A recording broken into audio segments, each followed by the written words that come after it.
ti. Dos meus lábios e também do coração.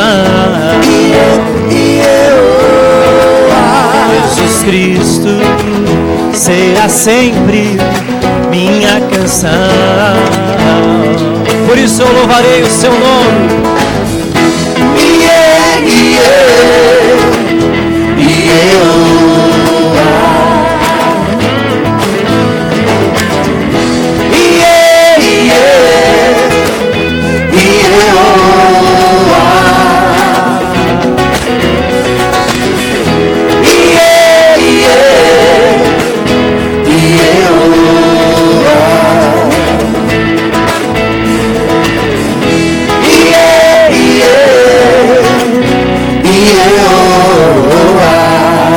Nossas vozes e as palmas, cantar o nome dele. Cante bem alto.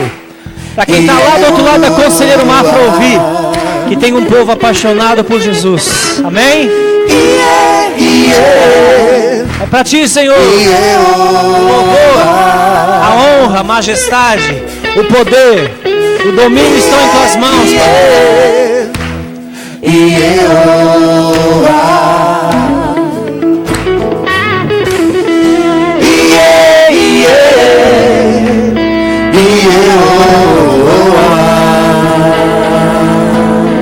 Jesus Cristo será sempre nossa canção.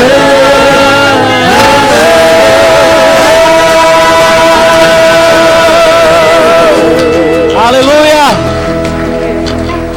Ah, o Senhor Jesus é bom. Nessa próxima canção nós vamos estar recolhendo nossos dízimos e ofertas. É um privilégio dos membros da igreja. Vamos estar cantando uma canção que fala louvemos ao Senhor. Queria convidar os nossos auxiliares de culto. Nessa próxima canção, que faz tempo que também está vindo um cante, que diz assim: louvemos ao Senhor. Louvemos ao Senhor. Adoremos do seu santo monte, nosso amado Pai, seu nome é santo. Louvemos ao Senhor. As mulheres, louvemos ao Senhor. Louvemos ao Senhor.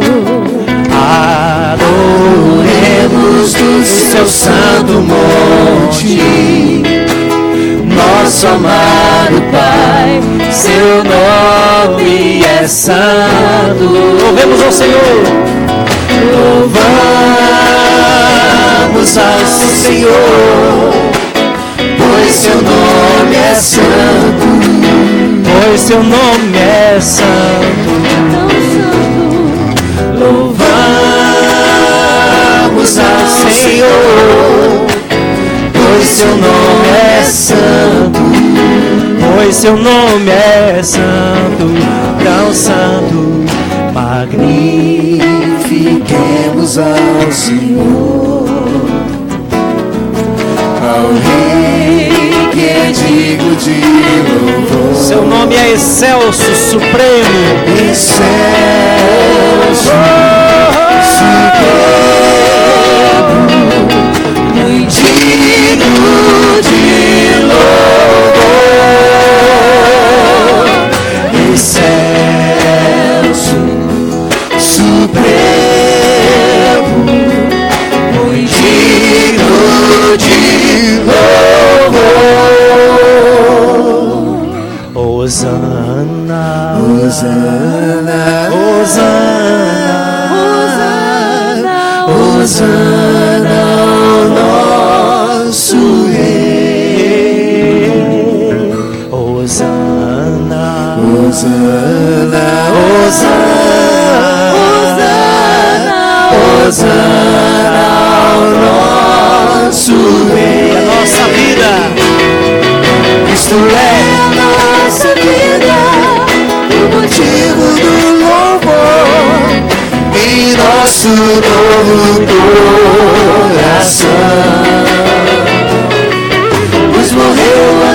nossa morte, para vivermos sua vida, nos trouxe grande salvação.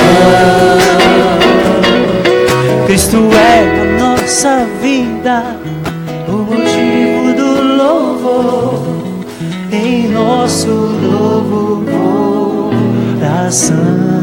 A morte que era nossa, morreu para vivermos sua vida, nos trouxe grande salvação.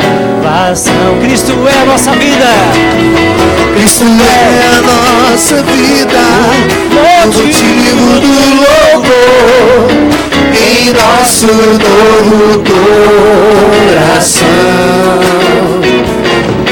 Pois morreu a nossa morte, para vivermos sua vida, nos trouxe grande salvação. Hosana, Hosana, Hosana, Hosana ao nosso Rei. Hosana, Hosana ao nosso Rei. Eu convido você a cantar mais uma vez. Levante as suas mãos. Levante suas mãos e cante ao Senhor. Tu és bem-vindo a esse lugar, Senhor. Hosana ao teu nome.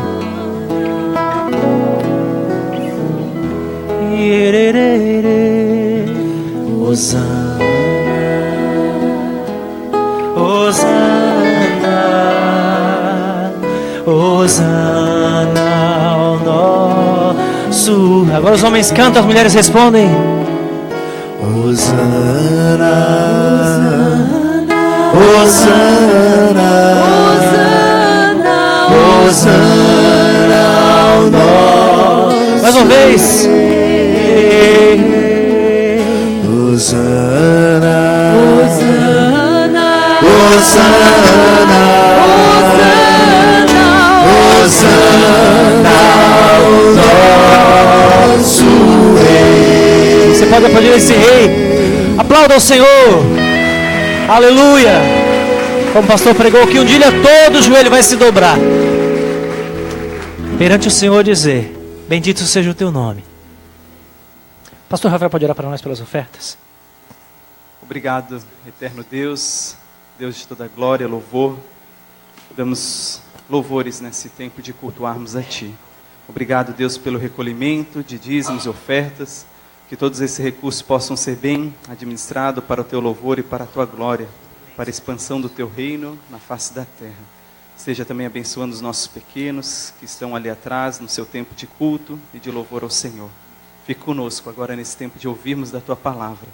Prepare e fale aos nossos corações. Use o Teu servo, pastor Helder, para ministrar da Tua bendita e santa Escritura. Em nome de Jesus. Amém. Estamos então dando continuidade ao nosso Edifica. Muito obrigado a toda a equipe do Louvor. Chegamos então ao nosso último dia. Teremos agora pela manhã uma palavra e à noite a nossa última palavra. Queria chamar então os pequenos que ainda estão aqui. E eles estarão indo lá para trás.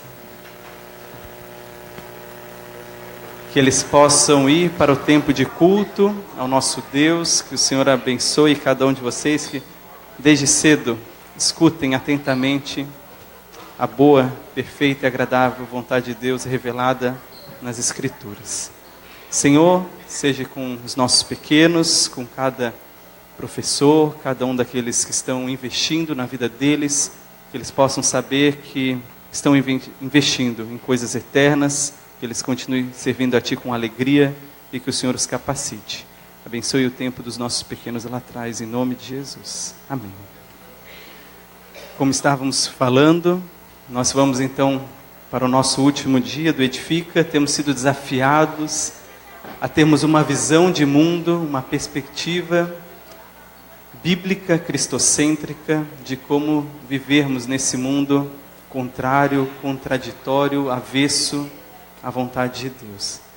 E temos conosco o pastor Helder, poderia vir aqui.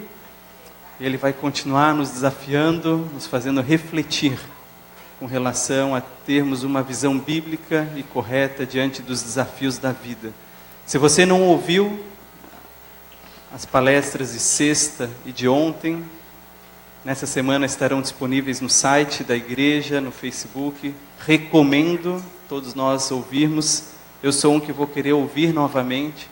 Então faça isso, se você veio, porque são conceitos e fundamentos que precisam estar muito cristalino na nossa mente, para que possamos ter uma mentalidade cristã num mundo secularizado. Ok? Deus abençoe, Helder, está contigo. Bom dia, queridos. Tem sido certamente privilégio para mim também a oportunidade de compartilhar com vocês sobre esse tema da cosmovisão cristã, o desenvolvimento de uma perspectiva de mundo que seja a partir da palavra de Deus e centrada em Cristo Jesus, quando a Escritura, que é a verdade, e Cristo Jesus, que é aquele em quem todas as coisas subsistem, tornam-se então essa nossa lente, julgando, avaliando e, portanto, aceitando ou rejeitando as coisas que estão à nossa volta. E é interessante que ao longo da história, especialmente até o século XIV, século XV, havia uma predominância da perspectiva chamada teocêntrica. A comunidade, o mundo, de alguma forma, pela influência do cristianismo, olhava para todas as coisas à sua volta, tendo a pessoa de Deus no centro. Deus era aquele que definia, Deus era aquele que julgava todas as coisas, por sua palavra ele legislava a conduta dos indivíduos. Mas na medida que o movimento renascentista, também chamado de humanismo clássico, surge no século XIV, começa a haver uma rejeição do teocentrismo e começa a aparecer o que nós conhecemos como antropocentrismo, ou esse humanismo, onde o ser humano é colocado no centro de todas as coisas. A Renascença chama-se Renascença porque é o florescer de uma nova realidade, o florescer de uma nova mentalidade, de uma nova época, que rejeita todo aquele período, e que especialmente a Igreja Católica, entende a Igreja Católica como a única que existia. O movimento protestante ele surge apenas no início do século XVI. A Igreja Católica havia lançado o mundo, especialmente a Europa, sob densas trevas. E questionou-se muito a capacidade do ser humano de propor alguma coisa benéfica, porque em último caso era a igreja que comandava, a igreja que ditava as regras, era a igreja que definia absolutamente todas as coisas. E no movimento cultural, movimento artístico, literário e inclusive teológico, nesse século XIV, tira-se Deus da história, coloca-se o homem na história. Ele é a medida de todas as coisas. Ele é aquele em torno de quem todas as coisas são avaliadas, aceitas ou rejeitadas. Esse é o sentido da expressão que cunharam, homo mensura, que quer dizer o homem é o parâmetro, o homem é o padrão, o homem é a medida. Aquilo que o homem julga correto é aceitável, aquilo que o ser humano não julga correto é rejeitável. Aquilo que o ser humano entende é benéfico, aquilo que ele não entende, então, é maléfico. O que ele julga ser moralmente bom, então praticaremos, o que julgamos ser moralmente ruim, não praticaremos. Com isso, há um deslocamento desse chamado teocentrismo, expulsando Deus da realidade. E aí começa o que eu chamo de um processo de dessobrenaturalização da história. O sobrenatural já não tem mais participação, o eterno já não é bem visto. Os valores espirituais, os valores bíblicos, a própria pessoa de Jesus, deixam de gozar um status. Até chegarmos no período iluminista, século XVII para o século XVIII, ali também na Europa, onde questiona-se a verdade, ou questiona-se a validade das coisas, especialmente aquelas que têm alguma ligação religiosa ou alguma ligação espiritual. A Bíblia não define mais o sentido de verdade. Deus não é aquele mais que define o sentido de justiça ou de moralidade. O período iluminista, naquilo que é importante para nós aqui, ele rejeita Deus, rejeita a igreja e rejeita a fé. Porque a fé, do ponto de vista iluminista, bem racionalista, que inclusive a gente enfrenta nos dias de hoje, é algo não palpável. É algo que não se mede. Existe em outra realidade e não na percepção material, na percepção tangível da nossa experiência ou da nossa realidade. Portanto, rejeita-se a fé, rejeita-se tudo aquilo que é sobrenatural. E infelizmente, daquele século XVIII para cá, essa tem sido uma perspectiva cada vez mais dominante e crescente, até chegarmos nos dias de hoje, por influência de homens como Friedrich Nietzsche, que disse que Deus estava morto, que nós deveríamos transcender a simples ideia cristã de bem e mal, homens como Richard Dawkins, que vai dizer que Deus é um delírio. A fé não passa de algo recluso à sua vida privada. Ou como alguns dirão, é questão de fórum íntimo. Você percebeu que se você está numa sala de aula ali na universidade, ou se você está conversando com pessoas no trabalho, ou eventualmente até trocando alguma ideia no Facebook, sobre uma situação como aborto, como ideologia de gênero, como política, quando você se posiciona do ponto de vista bíblico, aquela suposta, entre aspas, tolerância da pós-modernidade, né? Onde tudo é aceito, tudo é válido, tudo é relativo, aquela suposta tolerância converte-se em intolerância. Agressivamente as pessoas se voltam contra a gente porque temos um posicionamento contrário ao delas. E se nós mencionarmos Deus, se nós mencionarmos Bíblia, é como se nós estivéssemos colocando personas não grata naquele momento, naquela discussão, e seremos rejeitados. É interessante que na época da tolerância, de tudo quanto é natureza, só não toleram a verdade. Quem cantou isso foi Carlos Sider, uma música muito legal, do ponto de vista bíblico, chamado Pós-Modernidade. Tolera-se tudo menos a verdade. Aquilo que você acredita, aquilo que você crê biblicamente, guarde para você, não verbalize, não traga à tona, porque você é um fanático, é um fundamentalista, e até xiita já me chamaram. Essa é a nossa época, que não tolera mais a ideia da fé, que não tolera mais a questão bíblica, que não tolera mais a ideia de Deus. É cada um por si, vivendo para si mesmo. Mas quando nós nos deparamos com a perspectiva bíblica, nós somos desafiados a um viver para Deus, a um viver com Deus, a um viver pela palavra de Deus, que me apresenta uma realidade que transcende o aqui e o agora. Já percebeu que a nossa vida, o nosso mundo é o mundo do aqui e agora? O dia, a fabricante de material esportivo, Nike, eu vejo uma camiseta produzida pela Nike com uma sigla, YOLO, Y-O-L-O. Talvez alguns já tenham visto. YOLO, You Only Live Once. Você vive uma única vez, ou seja, aproveite esta vida. Nós conhecemos pelo filme de Robbie Williams, Sociedade dos Poetas Mortos, aqueles mais antigos que assistiram, a expressão Carpe Diem. Carpe Diem é um poema de um poeta romano do século I a.C., chamado Horácio, quando ele diz: aproveite o dia, meça o seu dia e veja os maiores benefícios que você pode tirar dele. Sequência do poema: porque nós não temos por certo o dia de amanhã.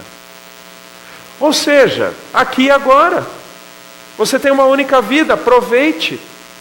Já que não existe o eterno, já que não existe o transcendente, já que não existe o espiritual, já que não existe vida após a morte, é o aqui e agora, aproveite o seu dia hoje. E é triste ver como frases desse tipo, presentes em Facebook, Twitters, Instagrams de tantos cristãos. Carpe Diem. Eu diria que não há nada mais triste para um cristão achar que a sua vida só tem valor no tempo presente, ou que deve ser vivida apenas no aqui. Quando você encontra Paulo lá em 2 Coríntios capítulo 5, você pode abrir sua Bíblia para lá, 2 Coríntios capítulo 5, verso 1. Quero caminhar com vocês em alguns trechos desse capítulo hoje pela manhã, lidando com a seguinte ideia: numa perspectiva ou numa cosmovisão bíblico-cristocêntrica, nós somos aqueles que vivemos pela fé numa vida centrada em Cristo em todos os seus aspectos. Não é para nós mesmos, não é por nós mesmos, não somos nós no centro, não é simplesmente o que eu vejo e apalpo, mas são os valores da eternidade. A pessoa de Cristo invadindo cada uma das áreas, cada uma das circunstâncias da minha vida. 2 Coríntios, capítulo 5. Quero ler mais do verso 5 em diante, e aí eu contextualizo do 1 ao 4. Ora, foi o próprio Deus quem nos preparou para isto, outorgando-nos o penhor do Espírito. Temos, portanto, sempre bom ânimo, sabendo que enquanto no corpo estamos ausentes do Senhor, visto que andamos por fé e não pelo que vemos. Entretanto, estamos em plena confiança, preferindo deixar o corpo e habitar com o Senhor. Desde o capítulo 4, Paulo desenvolve a ideia de que, por causa do Evangelho, por causa de Cristo, ele estava sujeito a todo tipo de perseguição, inclusive enfrentando a morte diariamente por causa de inimigos da cruz que tentavam eventualmente matar o apóstolo Paulo. Mas ele tinha certeza de que, embora passando por isso no seu dia a dia, privações, abatimentos, dificuldades, tristezas, eventualmente a morte, ainda que passasse por tudo isso, ainda que ele viesse morrer, final do capítulo 4 ele diz: o Deus que ressuscitou Jesus Cristo, certamente me ressuscitará. Ou seja, a certeza de uma perspectiva futura, a certeza de uma vida eterna futura, garantia a Paulo que, independente do que lhe acontecesse no tempo presente, Deus o ressuscitaria lá na frente. E ele então teria toda uma eternidade com o Senhor. E ele começa então o capítulo 5. Uma linguagem um pouco incomum para nós, se você está usando a revista atualizada, fala sobre tabernáculo, revestidos, nus. Tabernáculo é esse corpo que você tem, o corpo que eu tenho, a nossa carcaça. Mas lembre-se que o ser humano não é apenas físico-químico.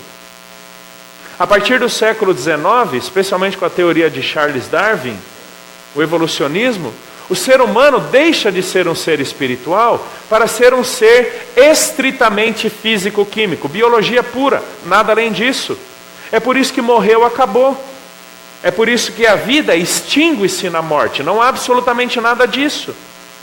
Mas Paulo vai nos lembrar, nesses versos iniciais, de que o ser humano é muito além do que simplesmente físico. Há uma dimensão, há uma perspectiva, há um elemento espiritual que compõe também o ser humano. Como vimos ontem, fomos feitos à imagem e semelhança de Deus. Quando Deus nos lega uma espiritualidade, uma capacidade espiritual, e passamos então a existir como alma, como seres viventes. E Paulo vai dizer que ainda que ele esteja no corpo padecendo, se ele morrer, Deus garante a sua eternidade. E que há uma tensão na vida presente, porque enquanto estamos no corpo, estamos ausentes do Senhor, por um fato muito simples.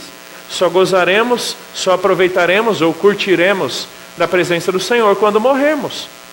Então até a morte estamos presos a esse mundo. Mas Paulo vai dizer que estar com Cristo é incomparavelmente melhor. Sobrenaturalmente melhor. E então vem o verso 4, quando ele diz: essa certeza da vida futura, essa garantia da eternidade, nos foi prometida por meio do Espírito Santo que ele nos outorgou. Lembra que quando nós cremos em Cristo, passamos a ser habitados pelo Espírito Santo?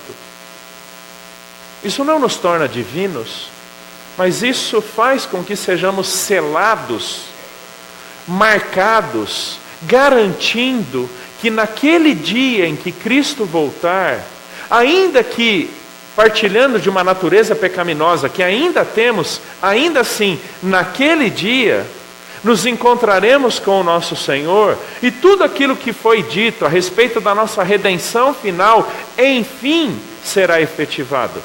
A presença do Espírito em nós é a garantia dos desígnios eternos de Deus, que a partir do momento da nossa morte ou da volta de Cristo, enfim, todas essas coisas acontecerão. Então Deus nos dá o seu Espírito como garantia de que tudo isso vai acontecer. Isso é lá na frente. Mas e enquanto não lá na frente? Verso 6, temos que ter bom ânimo, enquanto no corpo, esperando pacientemente pela volta de Cristo Jesus. Como vimos ontem à noite, Deus tem um plano para a nossa realidade presente. Não é apenas morrer para ir para o céu. Deus tem um propósito para a gente no nosso dia a dia, porque nós existimos e o que temos aqui enquanto não vamos para lá. E chega então o verso 7, que é onde eu quero desenvolver mais com vocês amanhã de hoje. Por que Paulo tinha toda essa certeza, toda essa garantia? E por que nós podemos ter essa garantia e essa certeza? Porque nós andamos por fé e não pelo que vemos. Uma fé que não faz sentido hoje no mundo materialista, nesse mundo secularizado que rejeita tudo que é espiritual, tudo que é divino. Não faz sentido, e eu diria que não faz muitas vezes nem sentido para alguns cristãos que não entendem corretamente o que é fé. Primeira questão aqui para nós é que, na perspectiva bíblica, fé não é um passo na sua vida. Fé é uma jornada, é uma caminhada de vida. Percebeu o que Paulo disse? Visto que andamos por fé.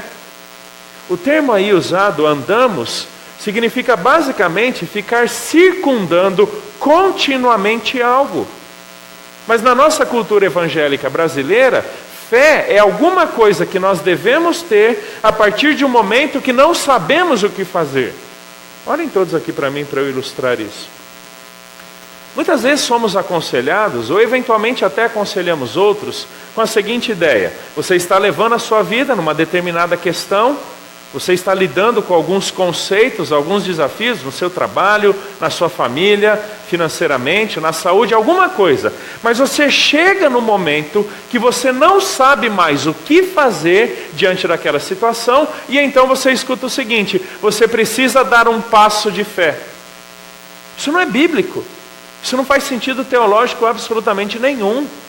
Deus não nos chamou para conduzirmos as nossas vidas à nossa própria maneira, até o ponto em que sabemos lidar com a vida, e então, quando não sabemos, temos que dar um passo de fé, para que então, a partir daquele passo, confiemos ou nos apropriemos da palavra de Deus ou da promessa de Deus. Pergunta básica: por qual ótica ou por qual perspectiva nós conduzimos as nossas vidas até aquele momento de crise ou até aquele momento de bifurcação? Porque se não foi pela fé, você viveu uma vida autocentrada, você viveu uma vida egoísta. Nós somos desafiados a viver pela fé em absolutamente todos os momentos das nossas vidas, inclusive naqueles que nós sabemos como conduzir, nas situações que nós sabemos como lidar, por eventualmente uma capacidade natural. Fé, queridos, não é alguma coisa que nós temos a partir de um determinado momento da vida. Fé não é alguma coisa que nós exercemos a partir de um momento de dúvida ou um momento de crise. O autor de Hebreus, capítulo 10, verso 33 em diante, vai dizer que nós somos a comunidade da fé. Nós somos aqueles que vivemos pela fé.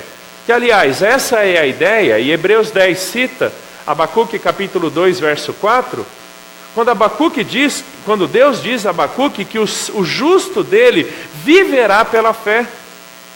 Então, o primeiro conceito que a gente tem que desconstruir é essa ideia de que fé entra em algum momento posterior à minha habilidade ou capacidade de lidar com as coisas. E então eu me lanço como que para um vazio, me lanço para o desconhecido, me lanço para um nada que eu não sei o que tem do outro lado. Isso não é fé. Aliás, fé é muito mal compreendida também quando alguns pensam que fé é pensamento positivo. Olha, creia que Deus vai fazer e por crer Deus vai fazer. Isso não é fé. Isso é pensamento positivo. Você acreditar em algo que não tem respaldo bíblico, não traz garantia nenhuma que Deus executará aquilo que você está pensando positivamente. Isso não é fé.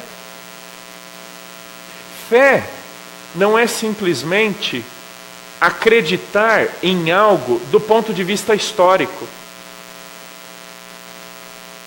Eventualmente podemos ter alguma crença histórica num monte de coisa que a Escritura Sagrada diz. Nem por isso temos fé na veracidade ou na realidade daquelas coisas que a Escritura diz e que me dizem respeito. Para muitos também, fé é algo irracional. Essa é a realidade do nosso mundo. Para muitos, e eu já escutei isso, você é cristão, então você decidiu cometer suicídio intelectual. Talvez você já tenha escutado isso. Parou de pensar, virou crente, né? Porque para muitos, e às vezes, queridos, até pela linguagem que nós usamos, a gente comunica essa ideia de que a fé cristã não faz sentido. Porque afinal de contas, temos que aceitar as coisas pela fé. Não é outra terminologia que nós usamos? Quando você não entende, você faz o quê? Aceita pela fé. Pergunta básica. E enquanto entendemos? Aceitamos as coisas por qual perspectiva? Pelo simples exercício intelectual? Pelo simples exercício da razão?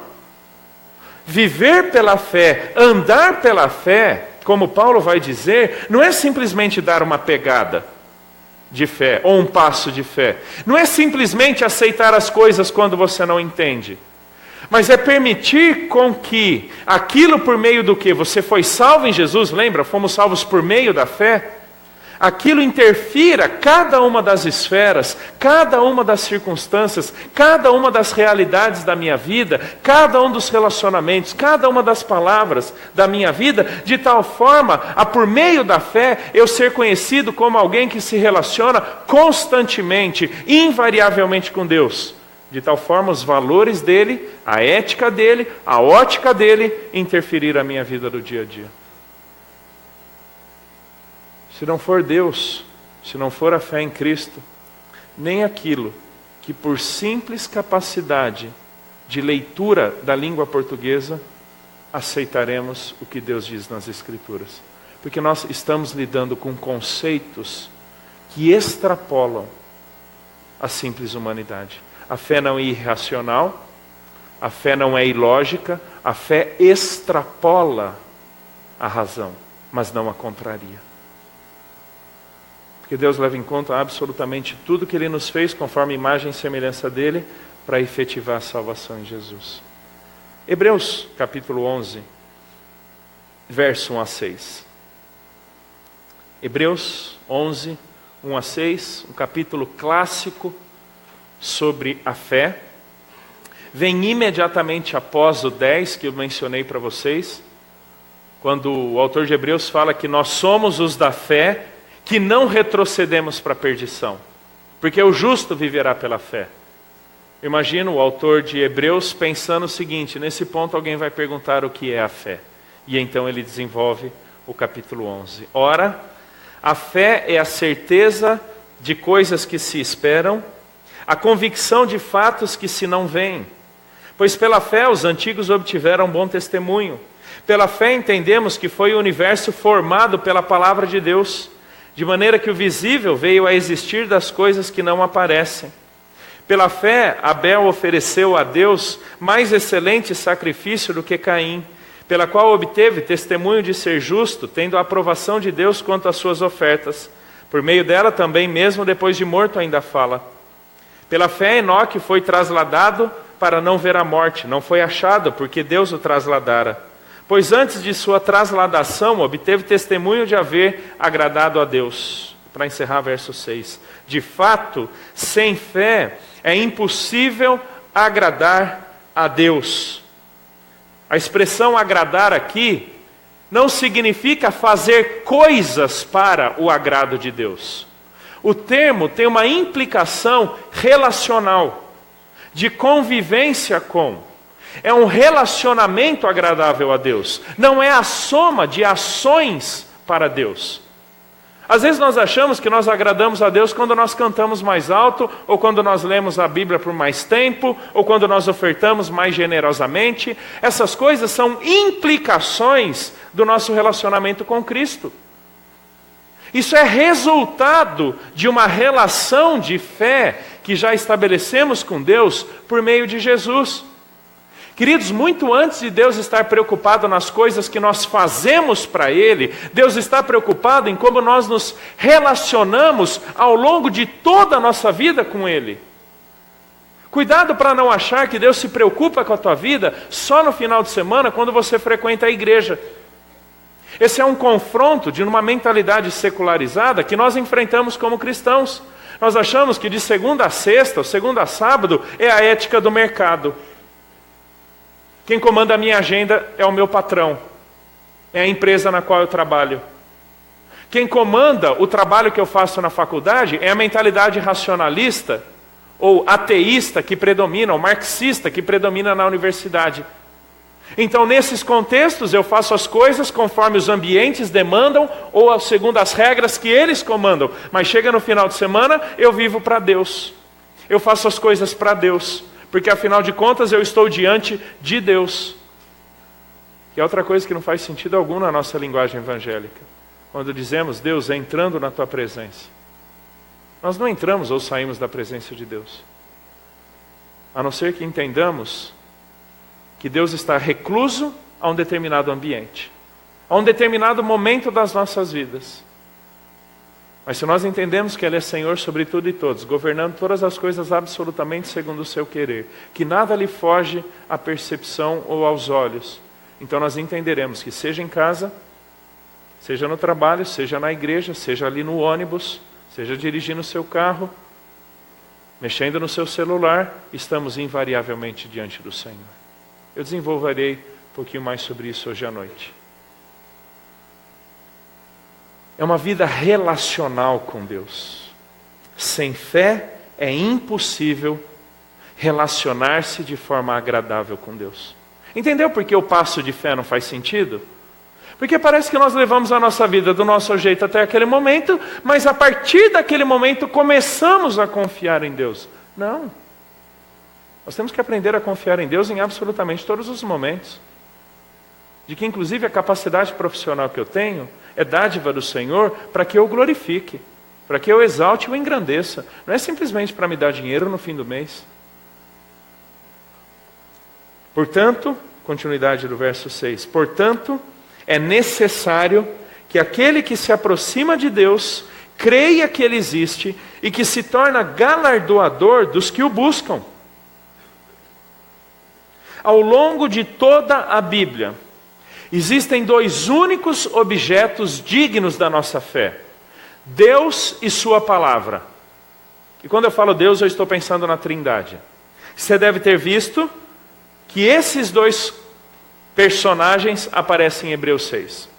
Verso 3, pela fé entendemos que o universo foi formado pela palavra de Deus.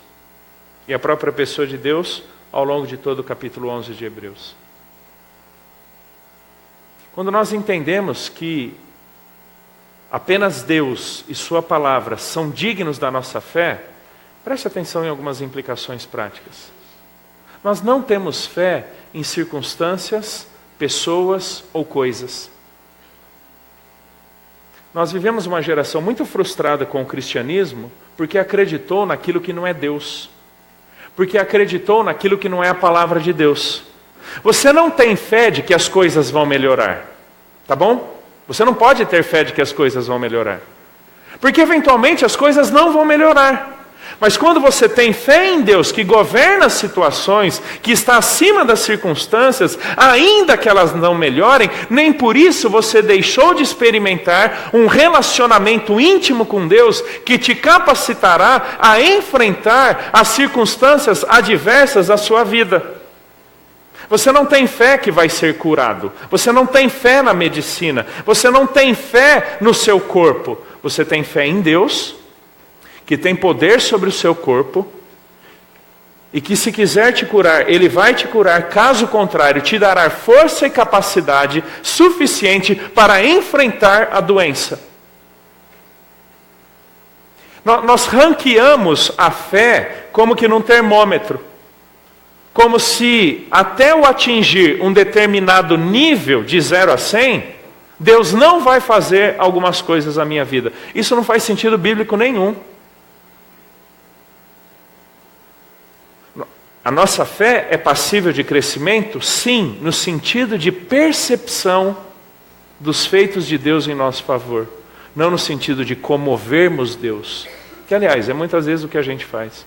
A gente tenta comover Deus com a nossa situação para que então Ele haja favoravelmente de acordo com aquilo que estamos pedindo. Nós não temos fé que vamos passar num concurso. Nós não temos fé que conseguiremos aquela promoção no trabalho, porque isso não é fé. A fé, ela deve ser posta especificamente em Deus. Nós temos fé em Deus que, segundo o seu desígnio, pode me permitir passar naquele concurso ou ter aquela promoção. Mas se eu não passar, nem por isso serei desamparado.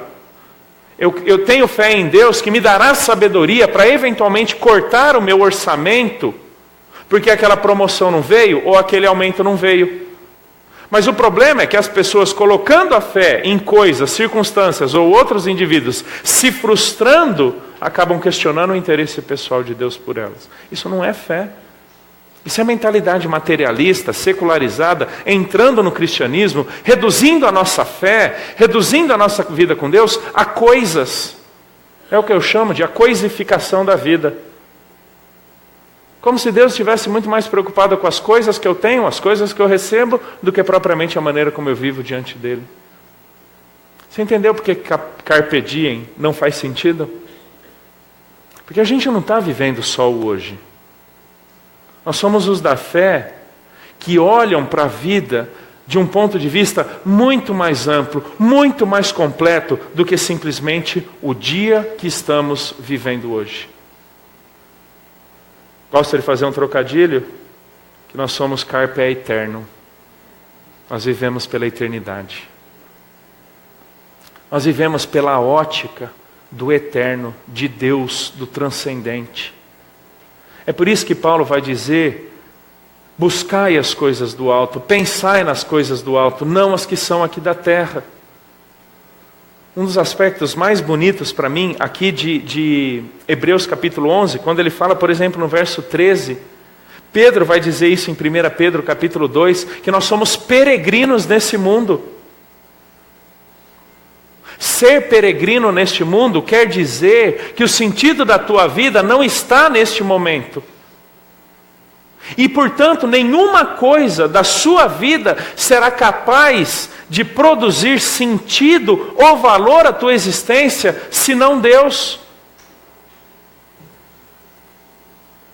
Absolutamente todas as vezes em que esperamos ganhar sentido de existência ou alegria de vida em coisas, pela ausência dessas coisas, nós simplesmente desanimamos. A perspectiva peregrina me faz entender que o valor da minha vida transcende o mundo que eu vivo, transcende o trabalho que eu tenho. Olhe para os países mais desenvolvidos do mundo. 2 maiores causas de suicídio, e são os países com maior índice de suicídio no mundo: Suíça, Suécia, Japão, Estados Unidos, Alemanha.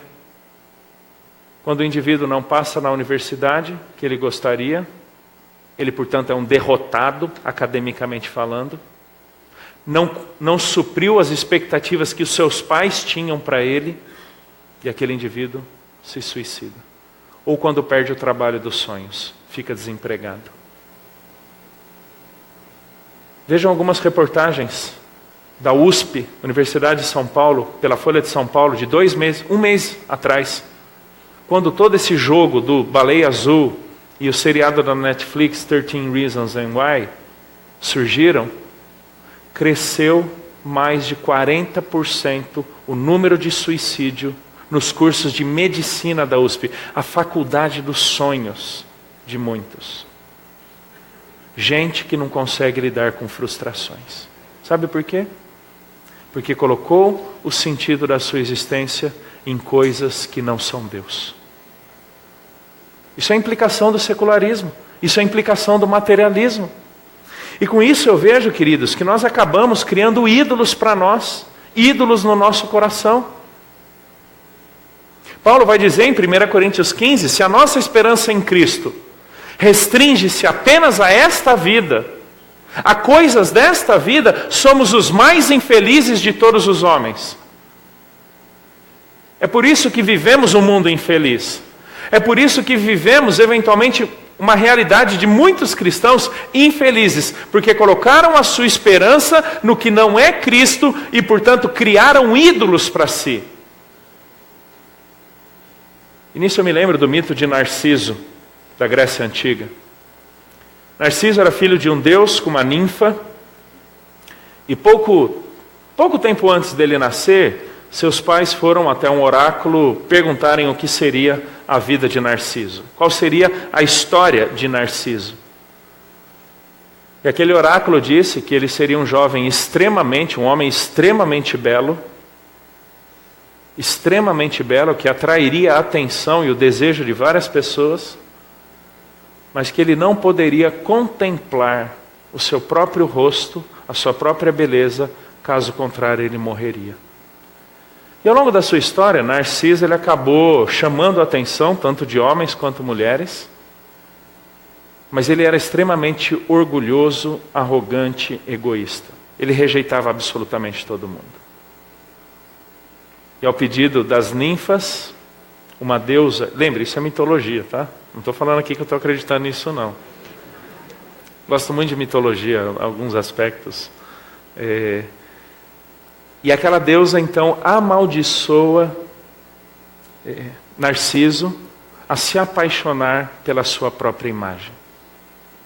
E um dia, no leito do rio Eco, que tinha sido uma ninfa que havia sido amaldiçoada por causa da sua ira contra Narciso, no leito do rio Eco, Narciso se depara ali num banco de areia com a sua fisionomia, e ele então se apaixona por ela, e ele simplesmente cai no rio e morre afogado. Aquela deusa transforma Narciso numa flor, chamada Narciso, que ludibria com o perfume. E se você já esteve num ambiente com mais de uma flor Narciso presente, o cheiro, o aroma toma o ambiente. Você sabe o que quer dizer Narciso? Vem da raiz narco, que entorpece. Daí vem narcotráfico. Isso é idolatria. É quando nós nos colocamos diante de nós mesmos, segundo os nossos próprios valores, segundo os nossos próprios interesses, achando que aquelas coisas que serão aquelas que nos suprirão, que darão valor e sentido às nossas vidas, e quando elas não acontecem, nós nos frustramos. Ídolo não é um objeto diante do qual você se curva. Ídolo é qualquer coisa em torno da qual sua vida gira e que não Cristo. Passe um pouquinho mais adiante, aí 2 Coríntios. 2 Coríntios, agora capítulo 5, verso 14. E eu quero encerrar com essa exposição. 2 Coríntios, capítulo 5, verso 14. Quais são alguns valores da eternidade? O que quer dizer viver esse carpe a eterno? O que quer dizer uma vida que não é idólatra, que não é centrada em si mesmo, que não olha para as coisas que objetiva na vida como a razão última da sua existência? 2 Coríntios 5,14. Pois o amor de Cristo nos constrange. Julgando nós isto, um morreu por todos, logo todos morreram. E ele morreu por todos para que os que vivem não vivam mais para si mesmos, mas para aquele que por eles morreu e ressuscitou. Assim que nós daqui por diante a ninguém conhecemos segundo a carne, se antes conhecemos Cristo segundo a carne, já agora não o conhecemos deste modo. E assim, se alguém está em Cristo, é nova criatura. As coisas antigas já passaram, eis que se fizeram novas. O amor de Cristo por nós nos constrange. Nos constrange em que sentido? Na perspectiva de Paulo, pelo uso desse termo, nos constrange ao assumir de uma postura ou ao assumir de uma conduta que considere Cristo aquele em torno de quem a minha vida gira e não a minha própria história como sendo a história que eu quero desenvolver no tempo presente. Vira e mexe, eu escuto algumas orações, eu até leio livros de cristãos dizendo o seguinte: você precisa convidar Deus para fazer parte da sua vida, Deus para fazer parte da sua história. Biblicamente isso não faz sentido algum. O amor de Cristo nos constrange para nós nos engajarmos na história de Deus. Queridos, que egoísmo nosso, que presunção a nossa, achar de que a história é nossa. Muita coisa existe antes de Gênesis 1 e tantas outras acontecerão depois de Apocalipse 22. Nós vivemos uma parcela da história. Nós nos encaixamos na história de Deus. Não é simplesmente pedir para Deus vir legitimando as decisões que nós tomamos. Às vezes eu vejo que muitas orações são dessa forma. Deus, eu fiz isso, abençoe. Deus, eu tenho esse plano, aquela coisa, quero pedir para que o Senhor abençoe. Nós já decidimos e estamos pedindo para Deus vir atrás, agora dando um jeito, eventualmente na caca que nós fizemos. Isso não faz sentido. O amor de Cristo nos constrange, e o termo aqui, que é usado uma única outra vez em todo o Novo Testamento, que é Filipenses capítulo 1, um contexto muito semelhante ao de 2 Coríntios 5, que fala sobre o engajamento de Paulo, o fazer parte de Paulo nos projetos de Deus para ele. Não é chamar Deus para fazer parte dos seus projetos, Deus para fazer parte dos seus sonhos. Não! Quando você entende quem você é em Cristo, quando você entende a nova realidade que você ganhou em Jesus, você se alinha a Ele, não Ele a você. E eu já vou dizer, absolutamente qualquer coisa que tenha na sua vida que não considere os valores eternos da pessoa de Cristo, não dará certo. Não se frustre. Deus não tem compromisso nenhum em executá-las.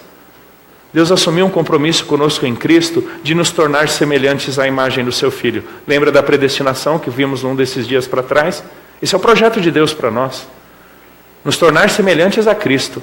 E todas as coisas cooperarão para esse fim, não simplesmente para você curtir a sua vida. Deus não economizará esforços para cumprir o projeto dele de nos transformar à imagem de Jesus. Quando nós entendemos isso, somos constrangidos a nos alinharmos com Cristo. Julgando nós isto, morreu por todos, logo todos morreram. É aquela identificação que Paulo frequentemente faz do estamos crucificados com Jesus. Crucificados não no sentido literal da palavra, mas porque ele veio, como cantamos agora há pouco, veio morrer a nossa morte. Ele fez por nós o que nunca seríamos capazes de fazer para nos dar aquilo que por nós mesmos nunca teríamos: vida eterna com Deus. Um morreu por todos, logo todos morreram. Verso 15. Ele morreu por todos para que os que vivem não vivam mais para si mesmos, mas para aquele que por eles morreu e ressuscitou. Isso é uma cosmovisão cristocêntrica. Cosmovisão cristocêntrica não é simplesmente se lembrar de Jesus em alguns momentos da sua vida. Não, é quando a sua própria vida é absorvida pela dele de tal forma, agora ele ditar os teus valores, a tua mentalidade, a tua conduta, os teus relacionamentos do ponto de vista cristão. Isso é viver para ele e não apenas para si mesmo. É o que Paulo fala em Gálatas capítulo 2. Versículo 19 em diante: eu para a lei, morri para a lei, para viver para Cristo. Por causa do que ele fez para mim. Logo, já não sou eu quem vive, mas Cristo vive em mim. Vive em mim em que sentido? E olhe para a conversão de Paulo. Há uma mudança drástica entre o passado dele, antes de Cristo, e a vida presente dele com Cristo. É o que Paulo vai também dizer em Efésios 4. Por causa de Cristo, por causa da nossa justiça já se refazer em Cristo, aquele que roubava não roube mais, aquele que mentia não minta mais, aquele que gritava não grite mais. E na sequência ele vai dizer: maridos, amem suas esposas, esposas, sejam submissas em amor aos seus maridos. Você entendeu o que quer dizer viver não para si mesmo, mas por Cristo? É quando eu estou disposto a arcar com as consequências da ética cristã num ambiente não cristão. Eu vou arcar com as consequências. Eventualmente eu vou perder o trabalho.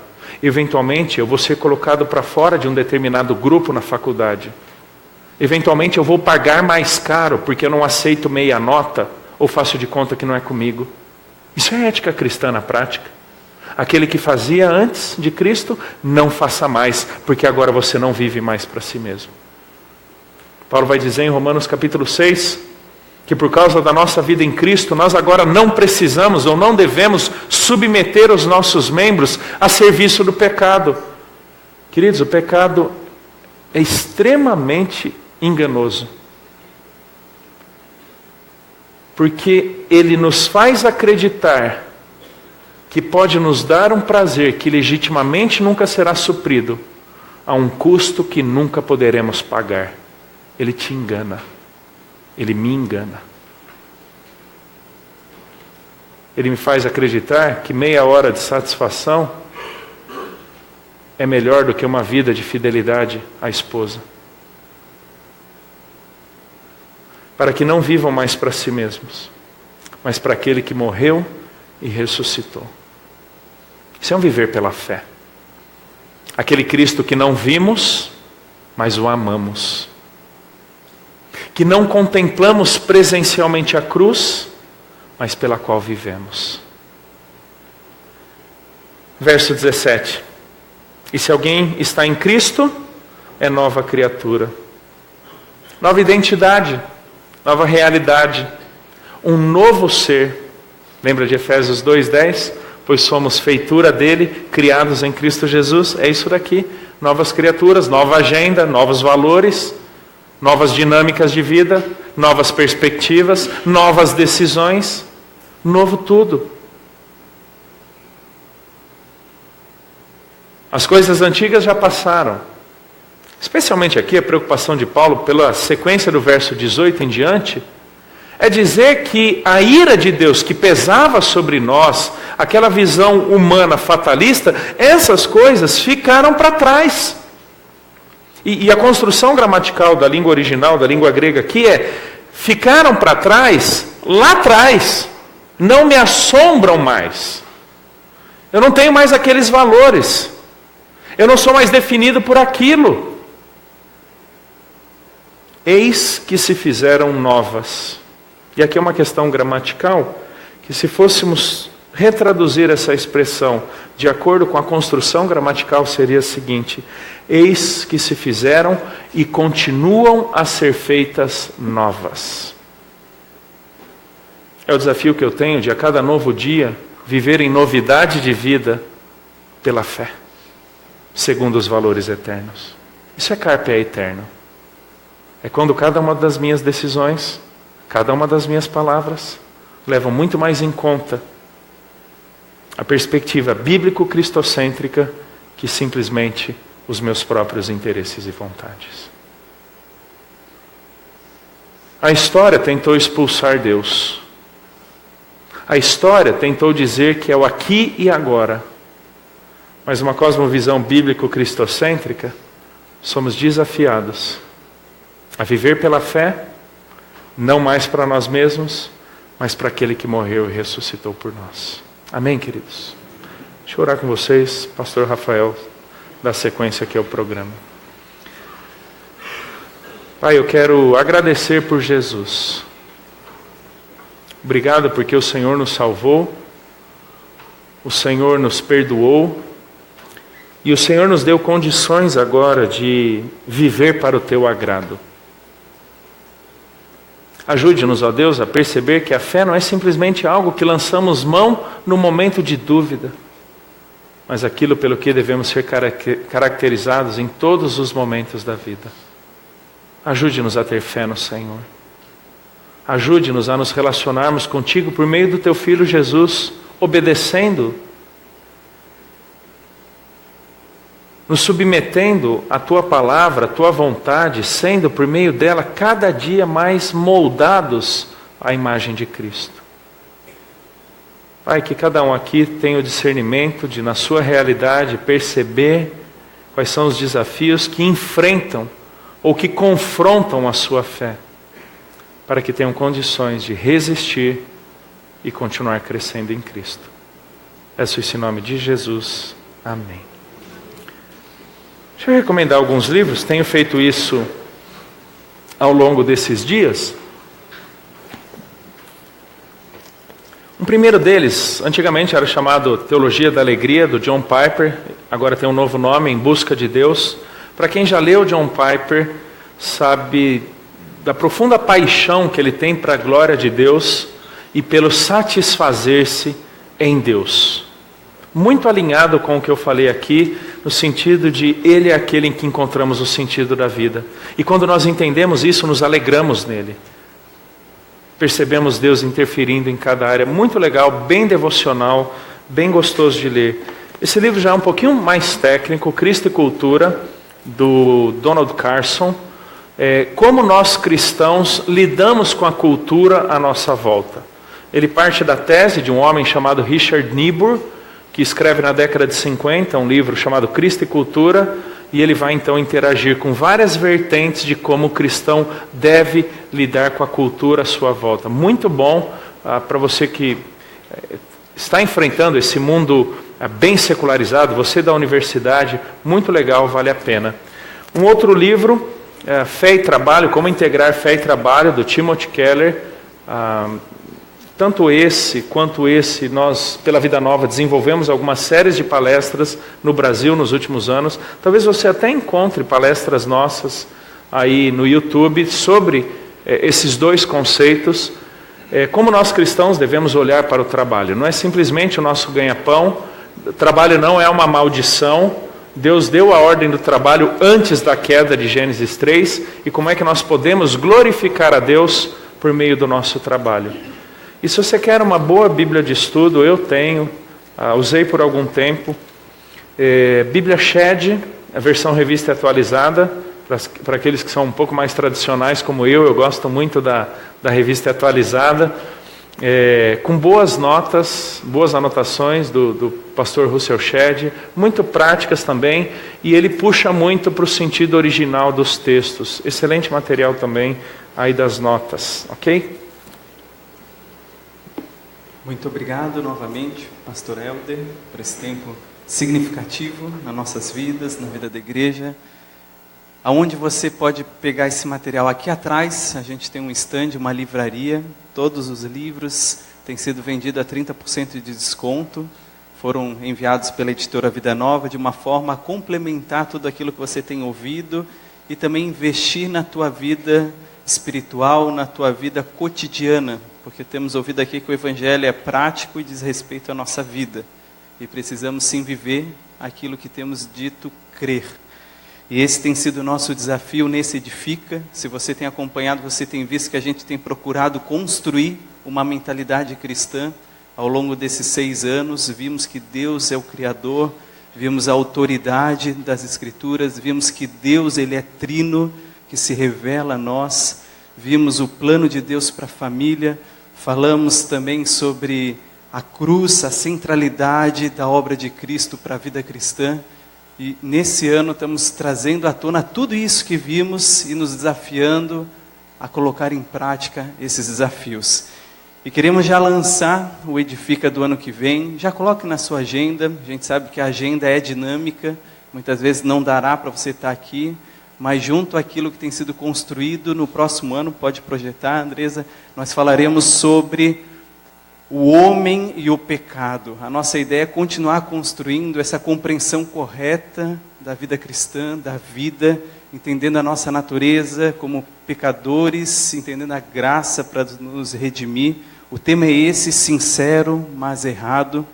E teremos aqui conosco o pastor Heber Campos Júnior, um estudioso, alguém dedicado também no estudo da palavra, muito capacitado, tá bom? Então, já separe 18 a 20 de maio de 2018, tá bom? Nesse intuito de edificando e firmando a nossa fé, para que possamos fazer diferença nesse mundo desafiador, ok? Alguns avisos também queremos projetar. Agora, né, um tempo especial para nós como igreja. Em agosto vamos ter o nosso retiro de casais. Invista na sua família. Os nossos casamentos têm sido, como diria, dilacerados. Casais, famílias sendo destruídas. Invista. Nunca é demais fortalecer o teu lar, o seu casamento. Inscrições com a Keila, com a Cíntia, tá bom? Estamos facilitando, parcelando algumas vezes. Se você tem alguma dificuldade, também procure elas e vamos ter esse tempo em família em agosto. Pode passar. O Retiro do Gabs está mais perto, está se chegando, de 15 a 18 de junho. Invista no seu filho adolescente, você que os filhos já cresceram ou que ainda não tem filhos, invista nos nossos adolescentes. Procure o Bruno, oferte em amor. Pode fazer isso através dos envelopes da igreja, coloque lá oferta para o retiro dos adolescentes. Tem algumas famílias com dificuldade e a gente quer que todos os adolescentes da igreja, ou mesmo alguns alvos evangelísticos que eles têm, possam participar desse tempo e conhecendo aquele que é tudo para nós, que é Cristo. Se não for em Cristo, nada faz sentido, como a gente tem ouvido aqui. Então, participe. Vamos orar pelos adolescentes, ore pelos retiros que estão por vir de adolescentes e casais. Daqui 2 sextas-feiras nós vamos ter o nosso tempo de oração da igreja, nosso tempo chamado de vigília. É muito mais um culto de oração, a gente não fica madrugada em oração, mas separamos algumas horas para orar como igreja. Nós somos a igreja, nós temos que orar. Não é apenas um grupo de irmãos que tem talvez um dom, um gosto pela intercessão, mas não, todos. Você está convidado, chamado a participar, dia 2 de junho, a partir das 19h30, vai até umas 10h30, vem orar como igreja. Nosso ministério tão abençoador dos surdos tem uma programação, toda quarta eles se reúnem para um tempo de estudo bíblico, de discipulado. Aos domingos eles têm um culto aqui com intérprete. E mensalmente eles promovem também um culto com a linguagem deles. Se você nunca veio, venha participar. Você vai ver uma iluminação, toda uma estrutura diferente. E eles ali adoram com o coração muito grato, engrandecendo a grandeza do Senhor. Ok? Lembrando, teríamos uma reunião de oração com os pais. Nesse próximo sábado não teremos esse tempo de desperta Débora, dos pais, mães estarem em oração. Uma vez por mês nós separamos um tempo para reunir como liderança, então vai ser nessa próxima terça, a reunião de mentoria. Todos vocês líderes devem participar, é importante para a vida da igreja, um tempo para orarmos, para conversarmos e buscarmos nos submeter àquilo que Deus tem para nós como igreja, passarmos orientação. Então, terça-feira agora, às 20 horas, no 6º andar. Os avisos eram esses. Quero lembrar que hoje começou a funcionar uma estrutura do Ministério de Integração. Você que tem alguma dúvida sobre o funcionamento da igreja, sempre no início e no final do culto, vai ter uma equipe da integração ali embaixo para te dar orientações. Você visitante, para ser recepcionado, nós queremos te conhecer mais, venha participar, cultuar o Senhor aqui conosco. Para nós isso é uma grande alegria. Para terminarmos o nosso tempo, nós vamos ter um momento de orarmos, tá bom? Orarmos não só pelo nosso país, que passa por um tempo difícil, desafiador em nosso cenário político, também outros cenários, saúde e tantos outros, sabemos da dificuldade que tem sido, mas especialmente pela política, precisamos orar. Precisamos também pedir a Deus discernimento, astúcia, para não sermos levados pela manipulação humana, que por trás de tudo isso tem muito interesse humano, e que nós possamos ser como o Senhor ensina, não rápidos a falar e julgar, mas primeiro ouvir, refletir, buscar informação e nos posicionarmos como cristão.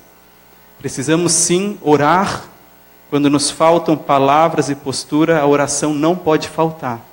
Então, nosso primeiro compromisso é orarmos pelos nossos políticos, e aí sim, cada um de nós, naquilo que nos compete como cidadãos, de forma reflexiva, também nos posicionarmos. Além disso, queremos, antes de orarmos, colocar alguns motivos de oração. Estamos orando pelo pequeno Levi, que é o neto do seu Arnaldo, da dona Iraí. Ele tem um problema sério, ele não tem anticorpos. Oremos por ele, para que Deus intervenha, que dê sabedoria aos médicos. Ele tem 4 ou 5 anos? 4? 5? 2, desculpa, botei 2 a mais aí. 2 anos, então bem pequeno. E essa semana ele estava com um quadro bem complicado, os irmãos que viram as fotos. Então ore pelos avós, pelos pais, isso afeta a estrutura da família como um todo, porque está precisando de dedicação total. Temos ainda a filhinha do John, da Gisele, continuemos orando. Temos a recuperação da dona Yara. Essa semana pedimos pelo pai não só do Wilson Porto, mas orar pelo Wilson Matiulati, o seu pai também não está bem. A recuperação do senhor Hamilton, seu Virgílio se recupera, a minha mãe Beatriz também, de cirurgias que fizeram. Precisamos orar dos nossos irmãos. Você também tem um motivo teu. E nessa hora queremos terminar esse culto agradecendo a Deus. Apesar das circunstâncias, Deus continua sendo soberano, gracioso, fiel, perfeito em todo o tempo. Feche os seus olhos. Se você quer colocar diante de Deus algum motivo, faça isso silenciosamente. Depois também quero orar pelos irmãos, orar por esses motivos, orar pela igreja, pelo nosso país.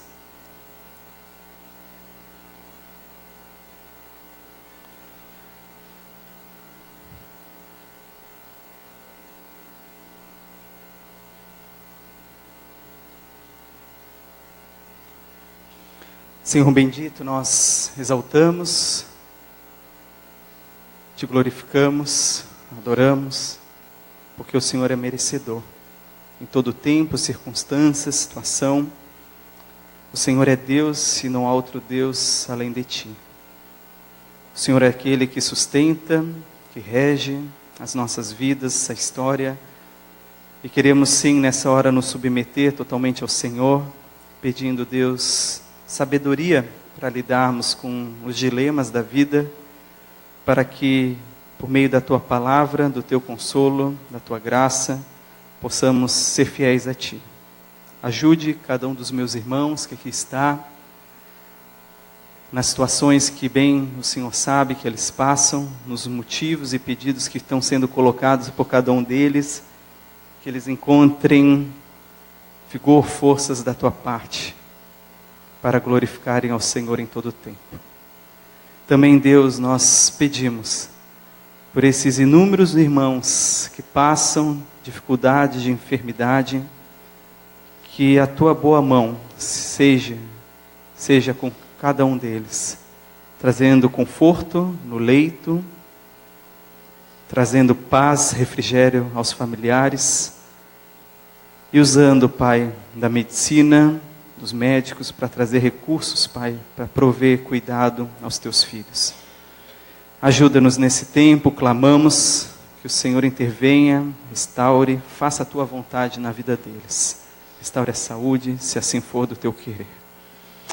Obrigado, Deus, porque vivemos num país que podemos te cultuar, te louvar, mas nessa hora clamamos pelo nosso Brasil amado, que passa por um cenário, por um tempo tão difícil, nesses últimos anos, onde que temos visto a condição humana caída, de pecado, de corrupção. Isso revela ainda mais a única esperança verdadeira, que é Cristo, que possamos ter a mente no eterno e nos alegrar com a pátria vindoura, mas também orar pela pátria presente. Como cidadãos, Pai, possamos ter compromisso sincero para orar pelos nossos governantes, e que qualquer manifestação nossa que viermos a fazer como cidadãos, como povo teu, possa ser feito debaixo de oração e de reflexão sincera, buscando, sim, a tua justiça, não a justiça humana, sabendo que a tua justiça não tarda e é fiel e será cumprida no tempo certo. Obrigado, Deus, pelo culto, que logo mais possamos estar aqui para te adorar à noite e que as nossas famílias sejam luzeiros nesse mundo para a tua glória e para o teu louvor, em nome de Jesus. Amém. Abençoado domingo, não saia apressadamente, vá aqui atrás, prestigie, tem a livraria, pode ser comprado através do cartão de débito. Daqui 10 minutos nós estamos iniciando a nossa escola bíblica, aqueles que participem, quem não participa, daqui 3 semanas iniciaremos o novo trimestre, já esteja se organizando nesse sentido. Deus abençoe, em nome de Jesus.